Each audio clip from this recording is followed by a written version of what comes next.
तब्बल 550 अपघातात 182 नागरिकांचा मृत्यू। नागरिकांनी वाहतूक नियमांचं पालन करावे, पोलीस आयुक्त प्रवीण पवार।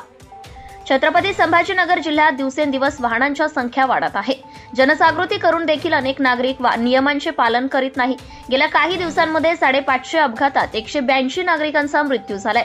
एका कुटुंबातील एक व्यक्ती गेला तर त्या कुटुंबावर मोठा दुःखाचा डोंगर कोसळतो। त्यामुळे प्रत्येकाने स्वतःची काळजी घेऊन वाहतूक नियमांचे पालन करावे, तसेच दुचाकीवर हेल्मेटचा व चारचाकी वाहनात सीट बेल्टचा वापर करावा। नको त्या ठिकाणी अतिवेगाने वाहन चालवण्यास घाई करून स्वतःचा व इतरांचा जीव धोक्यात टाकू नका। वाहन सुरक्षित चालवा आणि सुरक्षित राहा, असे आवाहन पोलीस आयुक्त प्रवीण पवार यांनी केले आहे। Bureau reporter Narhari Rathod, Navswarajya news प्रतिनिधी, छत्रपती संभाजीनगर। सर, आज रस्ता सुरक्षा अभियानाची आपण सुरुवात केलेली आहे, रॅली काढलेली आहे। काय आपण नागरिकांना आवाहन करणार?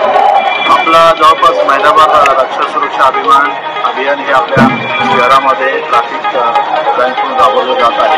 त्यांनी गेल्या दिवसापासून बरेचसे कार्यक्रम या अनुषंगाने आयोजित केलेले होते आणि त्याचाच एक भाग म्हणून आज एक ट्रॅफिकची रॅली अवेअरनेसची सुरक्षेबाबत ही आयोजित केलेली होती। प्रामुख्याने आपल्याकडे जवळपास मागच्या वर्षी 550 अपघात झाले होते, त्याच्यामध्ये जवळपास 182 लोकांनी आपले प्राण गमावलेले आहेत।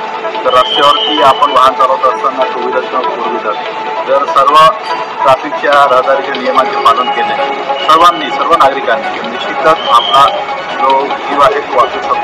हेल्मेट घालणं हे आवश्यक आहे।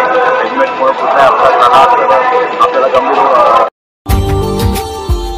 Subscribe now and press the bell icon. Never miss an update.